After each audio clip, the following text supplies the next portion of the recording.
All right, so we're on overview of substantive procedures, substantive, whatever, however you want to call it. I've heard people call it each.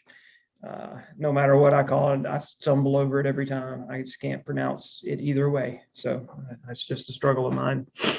But these are the audit procedures that we're doing. So we're getting into, this is an easy week to me. Much easier than the internal control transaction cycles. That's one of the harder weeks to me. As I mentioned on the recording, there's just some things that aren't as readily, they don't click in your head as much. This stuff, so super straightforward. So that's good. We need some stuff that's straightforward. So substantive procedures. There are tests of details, and there's analytical procedures. So the test of details, that's really what we're going to be talking about for a while. Labor intensive, they cost a little money, but they're stronger, stronger evidence, give you a basis for stronger conclusions. Test of transactions, test of ending balances, that's where we're headed. Substantive analytical procedures, we've mentioned this as in, we can do these procedures at any stage of the audit, and that includes as evidence gathering. We do it at the beginning, we do it at the end, but we can also do some things in the middle. It's not particularly strong evidence, but it's not that hard to do either. So, it's kind of easy to do, doesn't cost as much, but yeah, it doesn't give you the strongest evidence, but it's good for certain things. It's good for particularly maybe flushing out some omissions, right? Things that didn't land in the financial statements. These analytical procedures might be like, oh man, the balance in this looks weird compared to what it usually is. And then you go look and it's like, something didn't get recorded or something like that. So they're definitely useful. They're kind of fun to do too, honestly. So there you go. So still, this is just an overview section. And honestly, it's kind of mentioning things we've already mentioned before. But they make the point that it may be impossible to design effective procedures that by themselves provide sufficient evidence. And an example might be when there's an IT system that doesn't have any documentation of the transaction. So what do? Well, that kind of puts you back into the testing of controls, to, make sure these systems are working as they were meant to work, as they are designed to work. So that in conjunction with the audit evidence that you're gathering, hopefully will give you sufficient appropriate evidence. If not, then you got a scope limitation, which we kind of starting to talk about scope limitations. We'll be mentioning that kind of over and over. If this happens, you have a scope limitation. If this happens, you have a scope limitation. And then as we get into the different audit reports, we'll talk about, what kind of audit report and what the audit report might look like if you have a scope limitation, right? You might have a disclaimer of an opinion, or you might just have a qualified opinion. So a scope limitation can kind of lead you down two different paths. But yeah, if you don't have sufficient appropriate audit evidence, you've got a scope limitation. And that's just kind of where you're at. If you don't have good enough evidence, you keep trying to find good enough evidence. If you run out of things to find, scope limitation. And then it will lead to, I can't give an opinion on this, or it can lead to, in our opinion, other than this, which we'll talk about all that on a different week, but that's kind of what a scope limitation is. Okay, so that's pretty much it for this section. They kind of talk about some different ratios that you've seen in different classes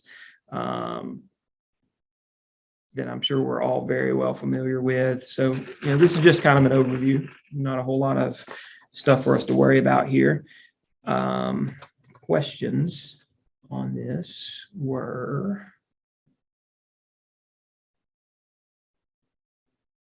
section here. Go.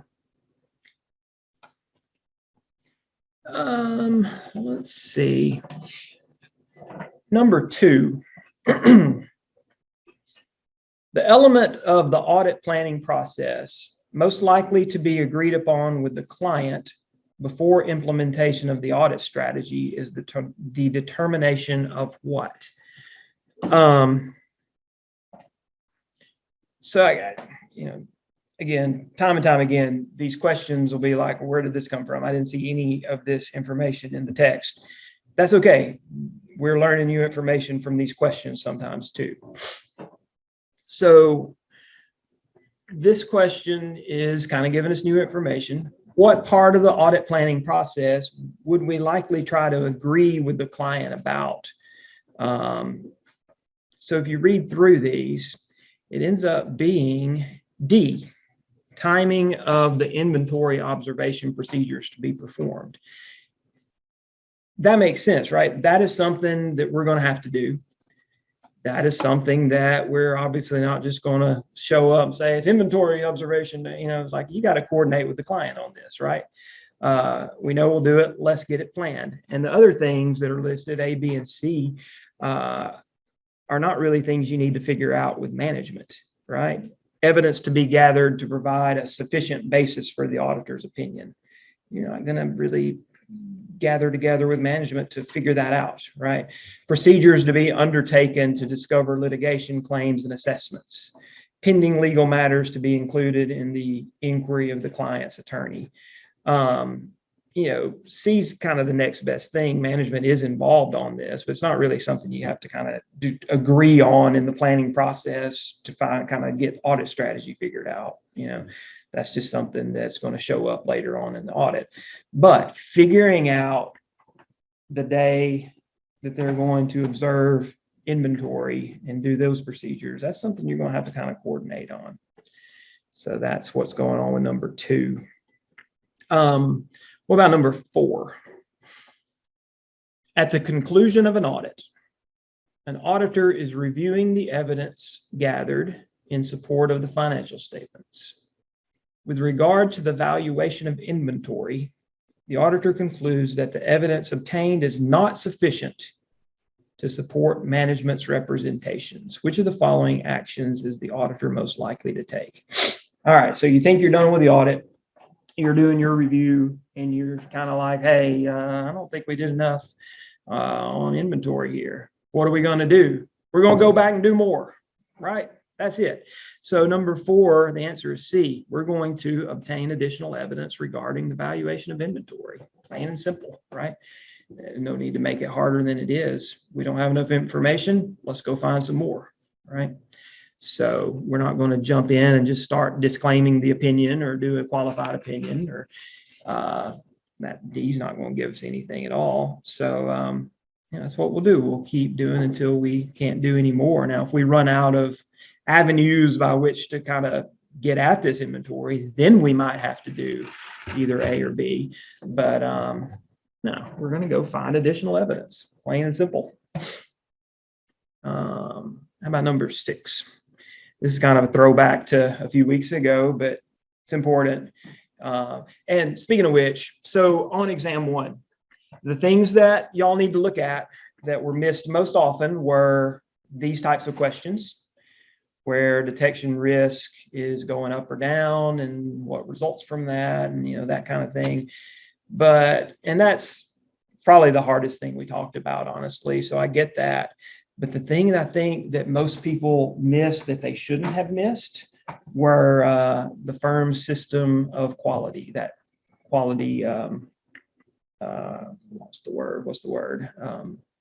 Quality control. Control. Yeah. The firm system of quality control. That was one of the sections that I saw a lot of questions that were missed on that. That one jumped out at me along with this as the things most often missed. So everybody go back and look at that system of quality control chapter. It's really easy. Maybe it's one of those that you look at and you're like, oh, I know this, and you just move on. I feel like that's a danger I probably would have gotten into trying to study for that. I'm like, oh, this is all easy. So maybe look at quality control a little closer before exam 2. All right, so number 6 says, which of the following best identifies the effect of an increase in the risk of material misstatement on detection risk and on the extent of substantive procedures? All right, so there's an increase in the risk of material misstatement, right?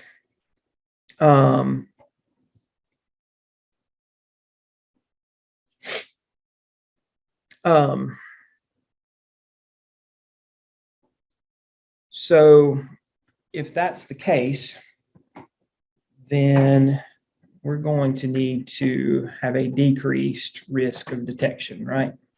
Or risk of not detecting. So, if there's an increase in the misstatement risk, we're going to need more tests, plain and simple. So we want to decrease our detection risk. And as a result of that, we're going to need more tests, right? More tests would give us less detection risk, right? So A is the answer to this one.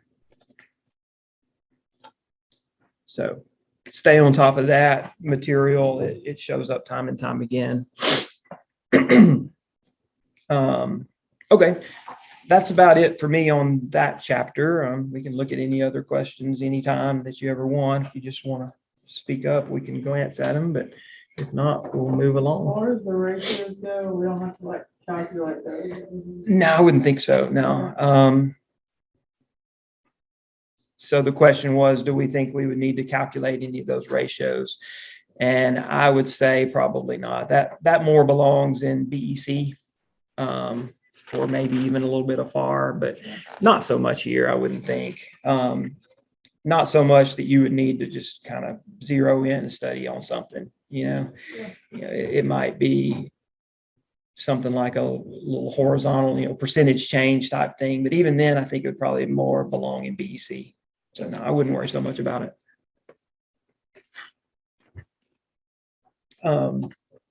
Other questions? Okay. All right, the nature of audit evidence.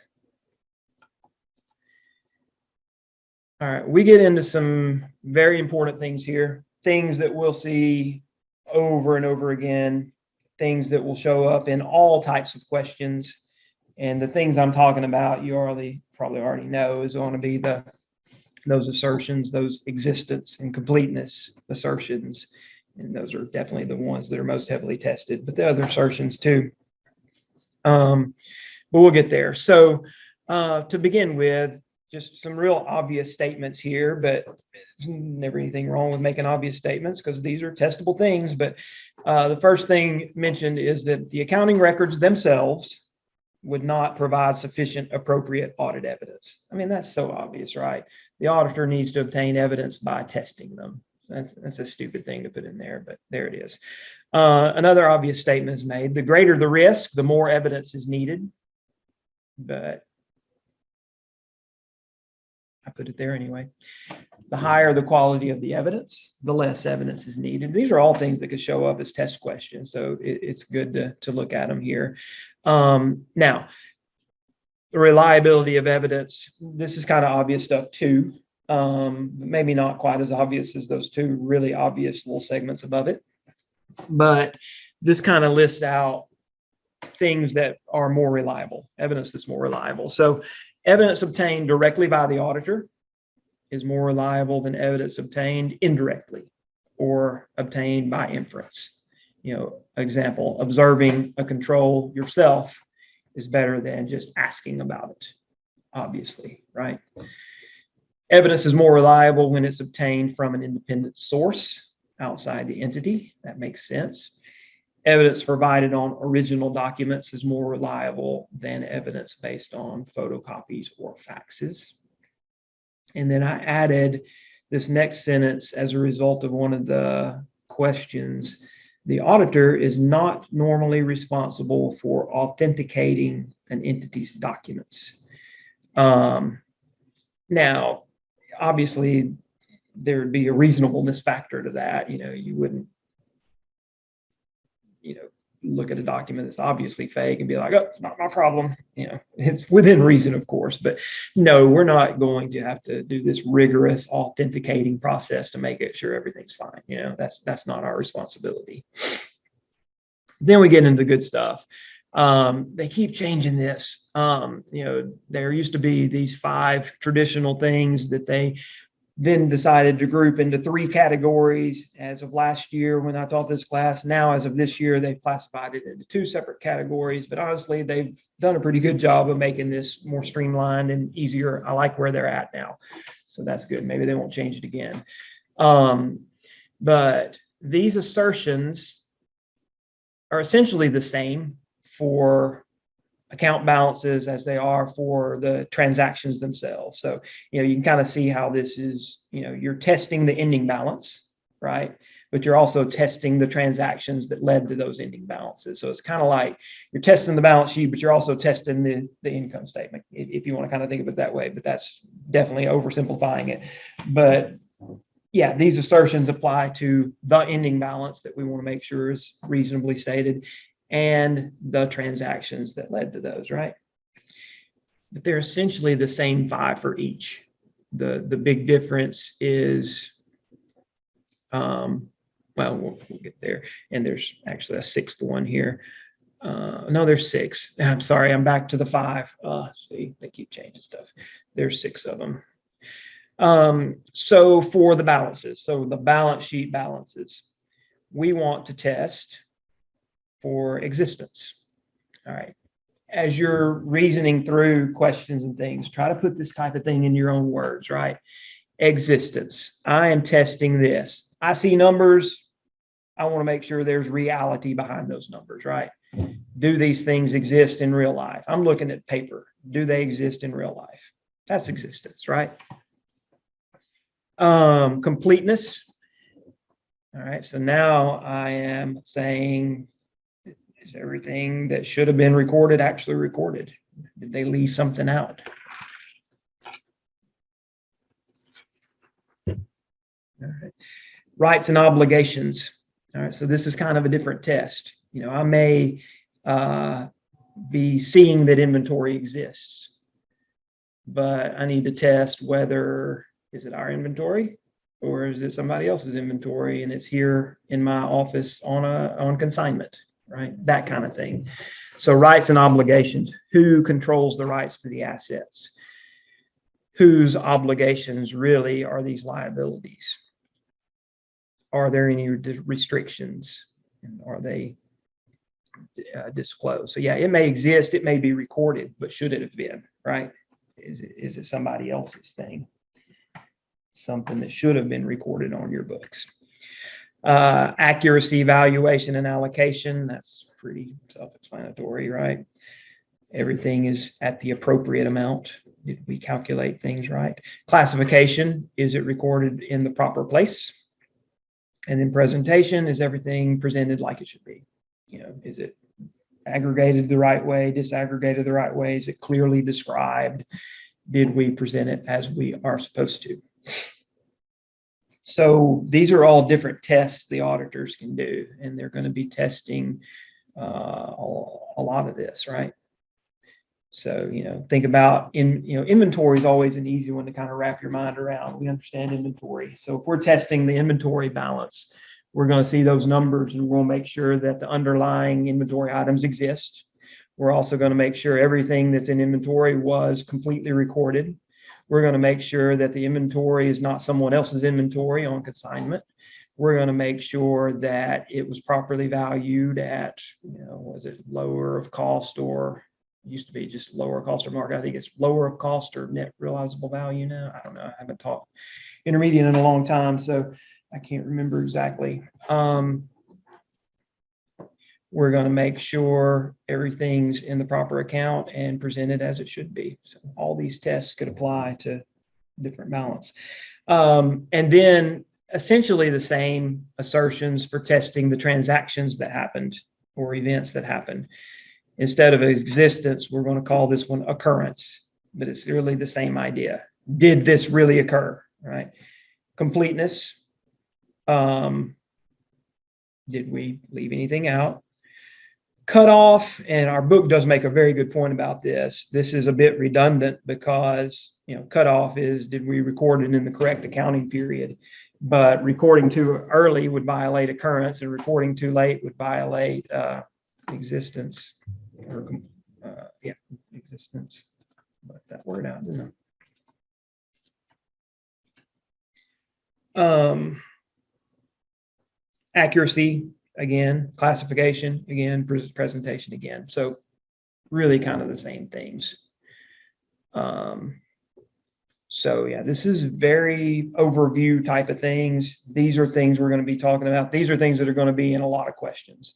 In testing the existing assertion, the auditor should do A, B, C, or D. You're going to see it over and over again.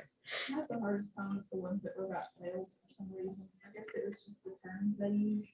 I'm just not familiar with all that stuff. Yeah, some areas are easier than others. Like a question about receivables or inventory always seems to be easier than a question about, like what you're saying, sales and things like that. I don't know why that is, but yeah, those can be difficult for sure. Were those some of the questions for this week? I think so. Yeah, we can look at any of those when we get to them. Just let me know. All right. Okay, and then they make a point that the auditors can use these assertions or call them something else as long as they're doing what they should. It's fine. Okay, so some of the questions here about number 1. Which of the following procedures would provide the most reliable audit evidence? So the choices they give are inquiries of the client's internal audit staff. B says inspection of pre-numbered client purchase orders. C says analytical procedures. And D says inspection of bank statements obtained directly from the bank. So this all gets at the idea of the most reliable things are from an independent third party, right? And analytical procedures aren't strong no matter what. So that was a pretty good question, pretty easy question, but a good one.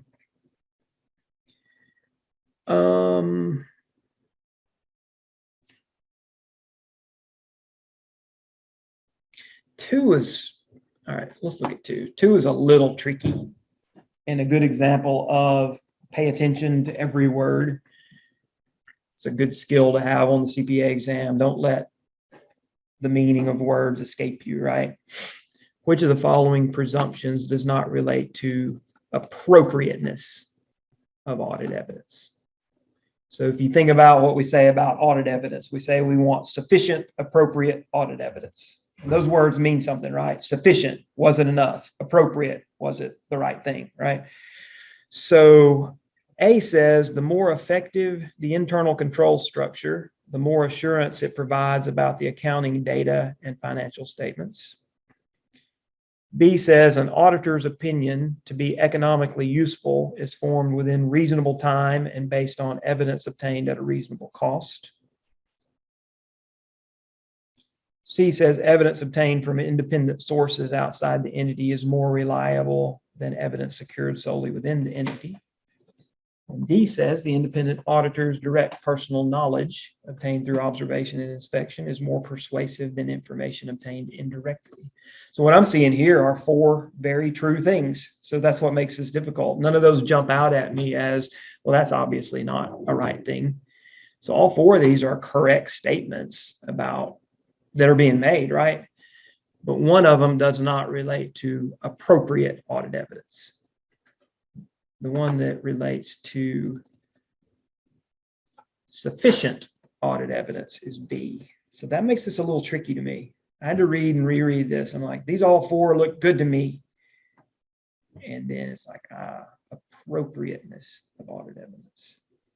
But if you don't think about it, sufficient and appropriate are the way we refer to audit evidence. You're losing on this one, because in the way we use the word appropriate, B's appropriate, right? So that one's a little tricky to me. That's the kind of junk you'll see on a CPA exam. So pay attention to words and think about them. So yeah, 2 is a good one.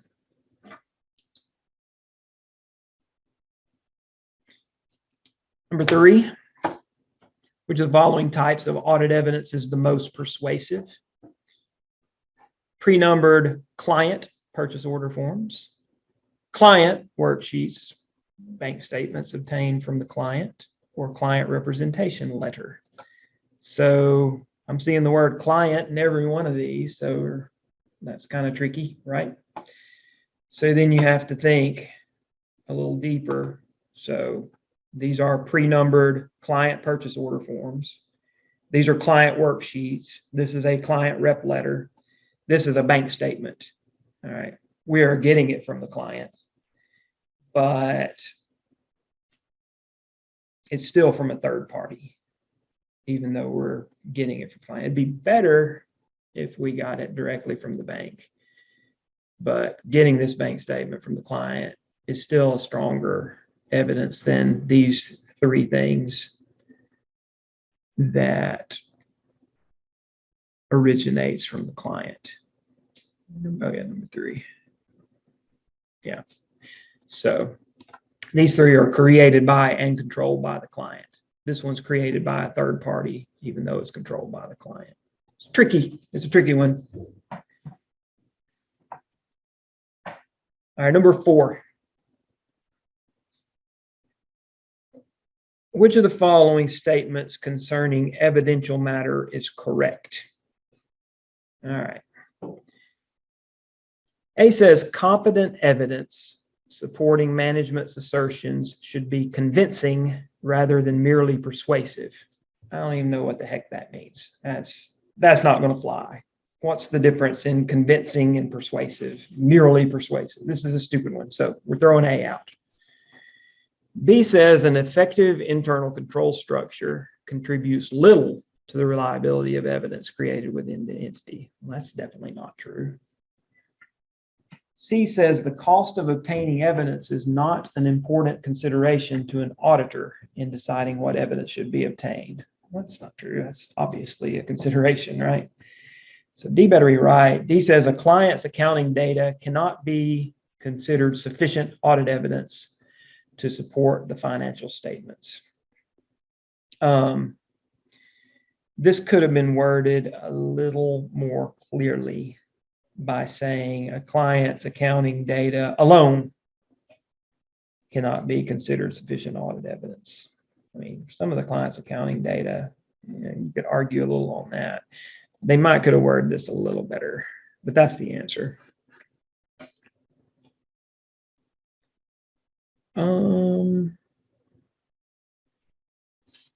Look at one more about number 5. This is another one where, if I'm remembering this one, let me see. Yeah. So if you don't pay attention to the fact that they're wanting you to speak toward the completeness assertion, you'll miss this one.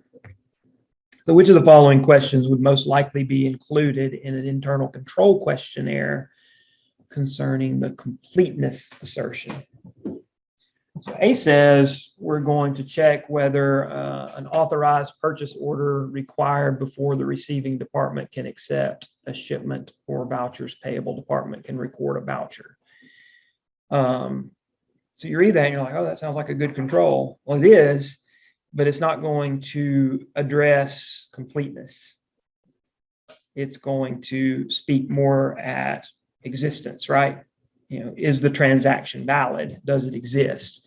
You know, we're looking at purchase orders and whether it's kind of an authorization control, but it does get at the existence thing. You know, dealing with these purchase orders and things is going to, kind of give us a better idea about whether the transaction is valid or not. B says our purchase requisitions pre-numbered and independently matched with vendor invoices. Yeah, even if they did something like this, which it's not that strong of a, it's not really a thing they probably do. It's still kind of getting at the existence idea, even if they did do this. C is the unpaid voucher file periodically reconciled with inventory records. They probably wouldn't do this. You know, AP isn't typically reconciled with inventory records. Kind of run into dead end on that. So D is the answer. Our purchase orders, receiving reports, and vouchers pre-numbered and periodically accounted for. That would get us more at the completeness assertion. All right. I made notes that the rest of these were too easy to worry about looking at, so we can move along to the next section. Okay, this is an extreme overview here. So we're talking audit procedures, and they just kind of give examples of audit procedures. That's pretty much it. There's not a whole lot of good testable stuff here. You know, types of audit procedures are inspecting records, inspecting documents, inspecting assets, observing a procedure, inquiry, but they do make the point that this alone should not be sufficient appropriate audit evidence. So that's a good point to take right there. That's the type of thing you could see in a test question. Just asking is not going to be enough. Confirmation, confirming with an outside party, recalculating stuff, reperforming procedures, analytical procedures. These are all types of audit procedures that can be done. This could be good testable stuff, though. You know, they specifically make the point that these have to happen, right? You know, there's a lot of judgment on the procedures the auditor can do. Here's a couple where you just got to do it, and it's kind of obvious too, but you know, you never know the way they'll word a test question that might confuse you. So it's good to make a note that your procedures does have to include these. You do obviously have to agree what's on the financial statements to underlying accounting records, and you do obviously have to examine material journal entries and material adjustments. I don't think anyone would run into any problems on answering a question along those lines, right? If you see the word material in there, it's obviously something you need to look at. If it's a material journal entry, you're not going to not look at it, right? If it's a material adjustment, you're not going to not look at it and test it. And one of the most basic statements you can make is you've got to agree the financial statement information to the underlying things, right? A new definition for us, incremental audit risk. So incremental audit risk is the risk that material misstatements will not be detected due to early testing at an interim date. So that's new, right? That's about all we really need to say about it. It's just a definition. I don't know how important that would be on test questions. I've never seen a test question on it unless they did one on somewhere in here. I've never seen one outside of here. Incorrect rejection is pretty self-explanatory, right? You say that an account is not fairly stated when it is.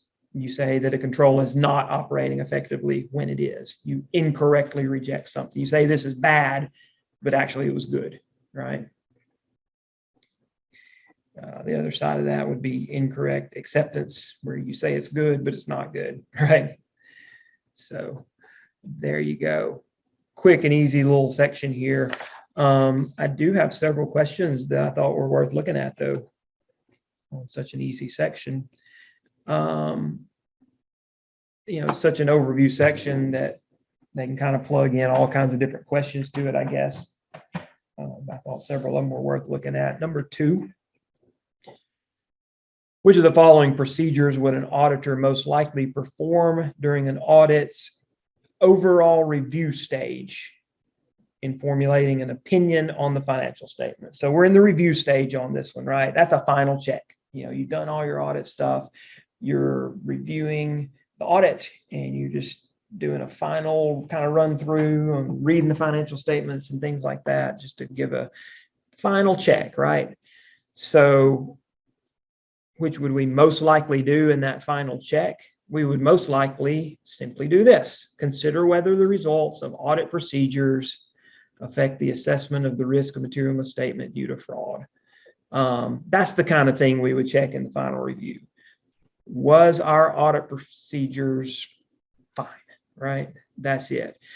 Looking at A, B, and C, A says we're going to obtain assurance from the entity's attorney that all material litigation has been disclosed in the financial statements. You know, that's tricky. A is tricky because that's something you'll do, and it's something you'll do near the end of the audit, but not in the final review stage little thingy here. That's the final review stage would happen after that. B says we're going to verify the clerical accuracy of the entity's proof of cash and its bank's cutoff statement. So we would have done that in the audit of cash way before, right? We're not going to do this kind of thing in the final review stage. Same with C. You know, we would have already done this too. All right. So that was a good question. A little tricky. 3.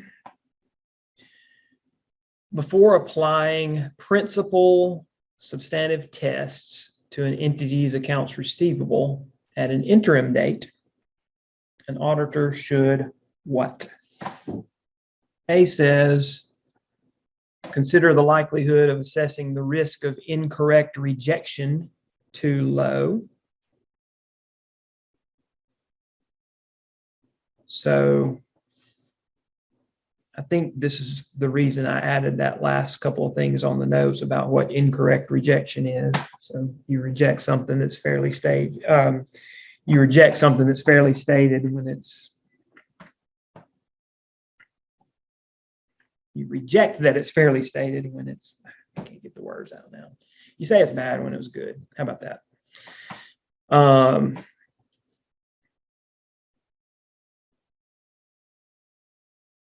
B says project sampling risk at the maximum for tests covering the remaining period. C says you'll ascertain that accounts receivables are immaterial to the financial statements. And then D says you'll assess the difficulty in controlling the incremental audit risk. So this number 3 is the entire reason that I added this information to the notes, because this was new information to me. So that's why that got added to the notes. And that's how I would have done if I was studying this, because I would have read this question and I would have said, here's a bunch of words I don't know what means. And then I make a note of what those are, and then I then clearly understand why D is the right answer, right? Incremental audit risk, you know, having to do with the risk that material misstatements won't be detected because we tested it early at an interim date. That's exactly what we're doing here, right? So this is a tough question just because this is new information to us, right? So there you go. But that's fine. It's good to get new information from the problems. It's a good way to learn new stuff. 4, which of the following of these is a test of controls? All right, it's an easy enough question. Let's see if the answers are easy. A says an auditor reviews the entity's check register for unrecorded liabilities. B says an auditor evaluates whether a general journal entry was recorded at the proper amount. C says an auditor interviews and observes appropriate personnel to determine segregation of duties. Obviously, yeah, right? So the first 2 are just substantive tests. This is a control, right? Segregation of duties. D could throw you for a loop if you don't pay attention, because you're in test of controls mindset and you're seeing proper sign off and you're thinking, well, that's a control, right? But why is D not right? D has to do with looking at the audit itself, right? So tricky to throw that in there. It keeps you on your toes, right? An auditor reviewing the audit documentation to ensure proper sign off. That's got nothing to do with the client and the client's operations, right? So you got to read closely. This is about the reviewing the audit itself, right? So I thought that was kind of it made me pause. I'm like, whoa. And then I'm like, gotcha. Nice. So yeah, just pay attention. Yeah. Practice questions like this so you don't run into this type of trick and fall for it in the future, right? So I like that one. Number 5, which of the following is an important consideration when deciding the nature of tests to use in the financial statement audit? So, a little phrase that we hear over and over again is an auditor is trying to determine the nature, extent, and timing of their audit test, right? Nature is what kind of audit test are they going to do? The extent is how much are they going to do? Timing is when are they going to do it? So, these are words we hear over and over, but they all mean something very specific, right? So nature of tests is what kind of tests? That's what they're asking about here. So which of the following is an important consideration when deciding the nature of tests? A says tests of details typically provide a low level of assurance. That's not true. That's the opposite is true, right? Tests of details are pretty rigorous, expensive, and good evidence, right? B says analytical procedures are inefficient. They're extremely efficient. They're not that good, but they're very efficient. So B won't work. C says the procedures to be applied on a particular engagement are a matter of the auditor's professional judgment. Obviously, that is the right thing. That is a very, very true statement. D says the use of tested controls should be considered without regard to the level of assurance required. It's kind of a throwaway. It's a nice, easy question, but it's helpful, right? About number 7. Samples to test internal control structure procedures are intended to provide a basis for the auditor to conclude whether, obviously, the control procedures are operating effectively. I don't think I meant to look at this one. It was easy. I don't know why. I don't think I meant to put a star by that one. I think 9 is the one I meant to look at. Which of the following procedures would an auditor most likely perform to test controls related to the management's assertion about the completeness of cash receipts for cash sales at a retail outlet? All right, so a test of control that helps us to see if cash receipts are complete for cash sales. So A says we will observe the consistency of the employee's use of cash registers and tapes. That'd obviously be a good control, and it would obviously help us get at the idea of completeness. So maybe just half a green on that. B says we'll inquire about the employee's access to recorded but undeposited cash. That's definitely a control, but not a control over unrecorded cash because it's recorded, right? And we're trying to get at completeness here. So no on that one. C and D are not even tests of controls. They're more substantive tests, tracing the deposits in the journal to the cash balance, comparing the cash balance in the ledger to a confirmation. So again, read carefully. This is a test of controls we're looking for about completeness. So C and D are not tests of controls. B is a test of control, but not over unrecorded cash. Makes sense? It's a pretty good one. That's a good question. Kind of makes you think.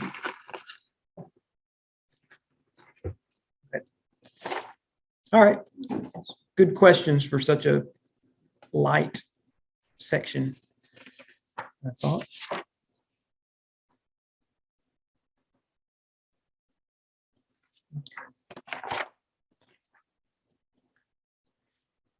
I always love the PCAOB sections. It's kind of a repeat of what you just read, right? So I made a short little note here. The PCAOB kind of still focuses on those 5 traditional assertions, which I listed. The 5 traditional was existence, completeness, rights, obligations, valuation, allocation, presentation, disclosure. That's the way they used to list those out. They kind of chop those up a little bit now. But PCAOB still kind of focuses on those 5, where the AICPA has all those assertions essentially classified into 2 categories. That's about it. Not a whole lot to take away there. I did like question number 2 on this one, though.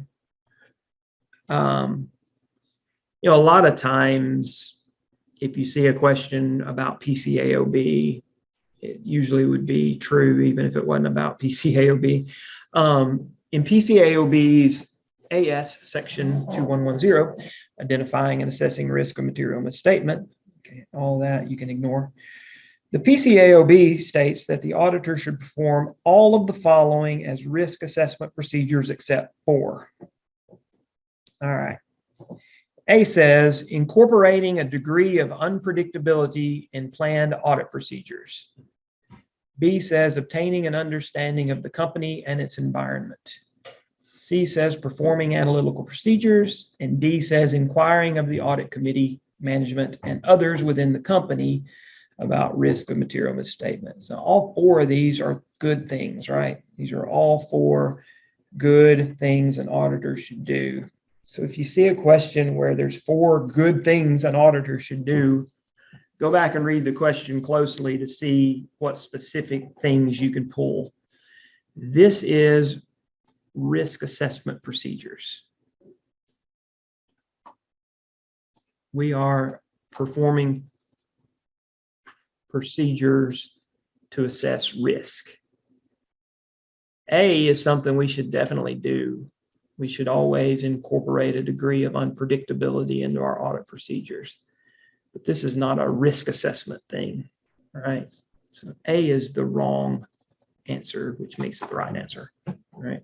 These other things are risk assessment procedures, obtaining an understanding of the company, performing analytical procedures, inquiring about risks, right? Tough question, but a good question. I think a lesson we've kind of learned from the last several sections of questions is pay really close, really specific attention to words, right? Don't discount the meaning of these everyday type words. Read them very closely and think about them very closely. The good thing about the CPA exam, especially compared to some of the questions here that authors wrote, these exam questions are very precise. You cannot find holes in these questions on the CPA exam. They are rigorously tested and reviewed, and they go through this very strict review procedure to make sure it's a good question. So if there is a word in that exam question on the CPA exam, it means something, right? Specific. So don't discount those words. All right. I think we are 1 section away from finishing week 6. All right. Nice and short, but a couple of good points here to definitely tuck away. So you find misstatements during the audit. You typically will. You should pretty much always will. Nobody's going to get it all right. What do you do with the misstatements that you find? So the auditor should keep up with them, accumulate all of them, except for, and the word they use here is not immaterial. The word they use here is trivial and inconsequential. So that's kind of even lower than material, right? trivial and inconsequential. Those are the ones that we're going to ignore. You know, trivial and inconsequential. Oh no, it was off by $1.50, you know, something like that. Or, you know, whatever.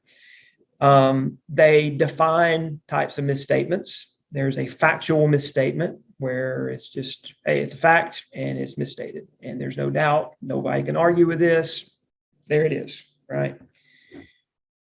As contrasted with a judgmental misstatement.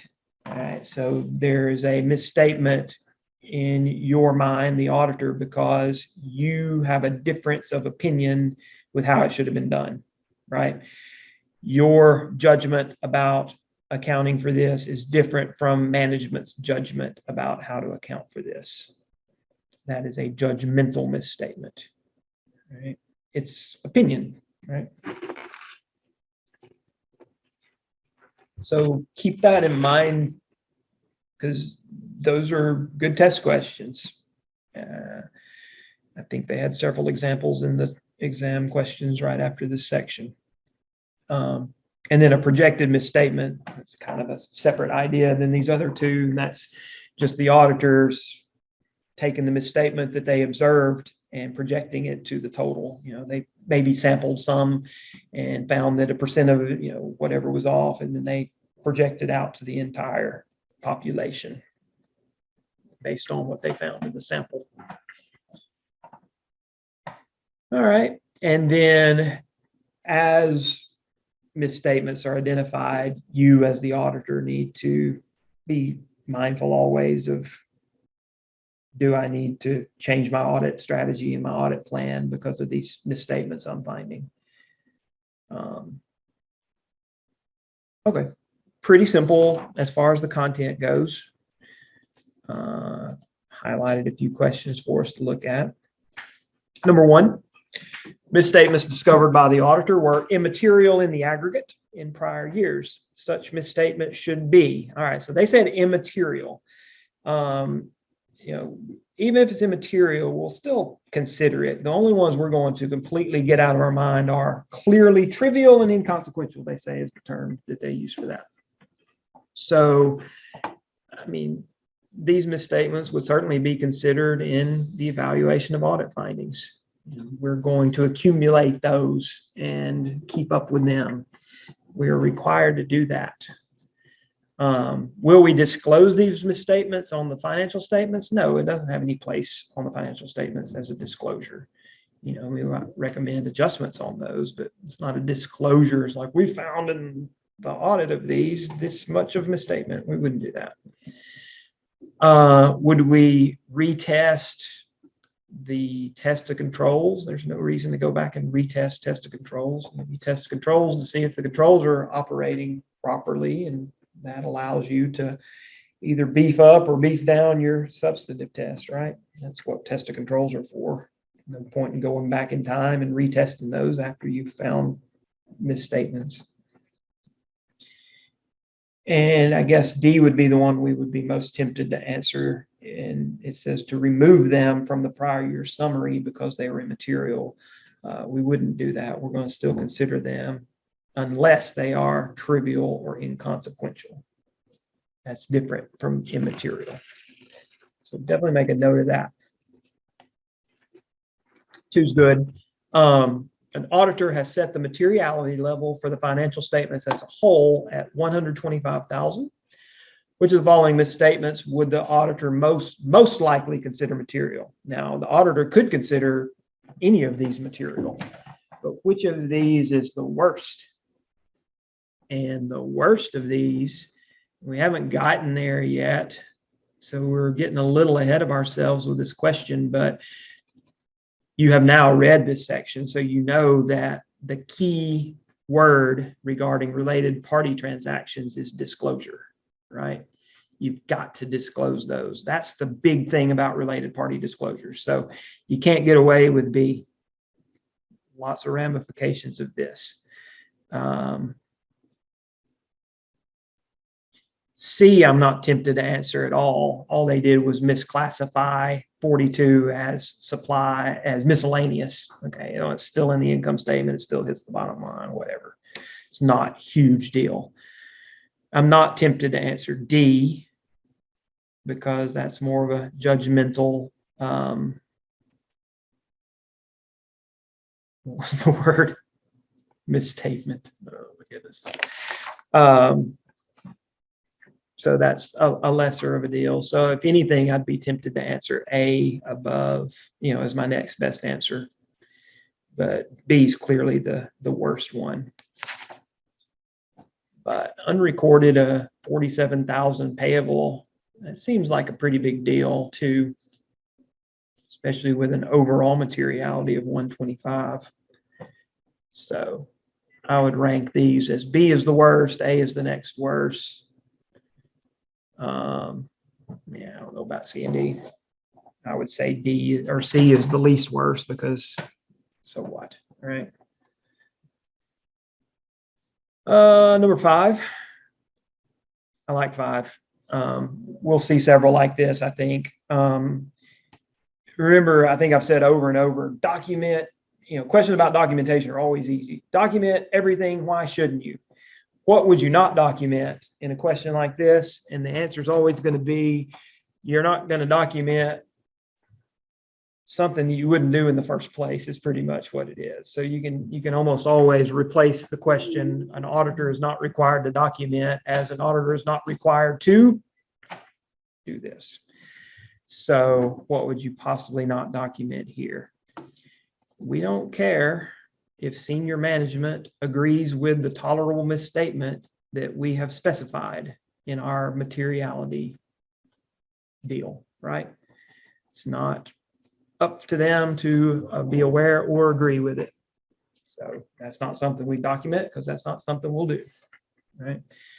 The rest of these things we would document. Any material misstatements that we have identified that have been corrected by management, we still document that. The basis for our determination of materiality, we would document that. Our conclusions about misstatements that management chose not to correct, we would document that. Yeah, we would document anything except something we wouldn't do. All right, it's good enough. These others were pretty straightforward. And that gets us into week 7.